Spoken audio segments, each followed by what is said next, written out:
జిల్లా పోలీస్ శాఖ నుండి ముగ్గురు పోలీస్ సిబ్బంది పదవీ విరమణ పొందారు. వారిని స్థానిక పోలీస్ అతిథి గృహంనందు కుటుంబ సభ్యుల సమక్షంలో ఘనంగా సన్మానించారు.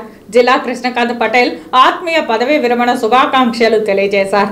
ఈ సందర్భంగా జిల్లా ఎస్పీ కృష్ణకాంత్ పటేల్ మాట్లాడుతూ పోలీసు ఉద్యోగం అంటేనే నిత్యం ఒత్తిడితో కూడుకున్న ఉద్యోగమని తెలిపారు. విధి నిర్వహణలో ప్రజా సేవ కోసం రకరకాలుగా ఎన్నో ఘర్షణలకు లోనై సమాజ సేవ కోసం అహర్నిశలు తమ కుటుంబాన్ని కూడా వదిలి సేవ చేస్తారు. మీ సేవలు మరువరానివని, మీతో పాటు మీ కుటుంబ సభ్యులకు కూడా ధన్యవాదాలు తెలిపారు. ముఖ్యంగా పోలీసుల పిల్లలు పండుగ సందర్భాలలో కూడా తమ తండ్రి తనతో పాటు లేడే అనే మానసిక సంఘర్షణకు గురి అయి ఉంటారని అన్నారు. ముఖ్యంగా పిల్లలు ఒకటి గుర్తుంచుకోవాలి, తల్లిదండ్రులు పడే కష్టాన్ని గుర్తించి వారి ఆశయాలను మీ ఆశయాలుగా చేసుకుని వారి కళ్ళల్లో ఆనందాన్ని నింపుతారని ఆశిస్తున్నాను. క్రమశిక్షణతో బాధ్యతగా చదువుకుని ఉన్నత శిఖరాలను అధిరోహించాలని జిల్లా ఎస్పీ విజ్ఞప్తి చేశారు.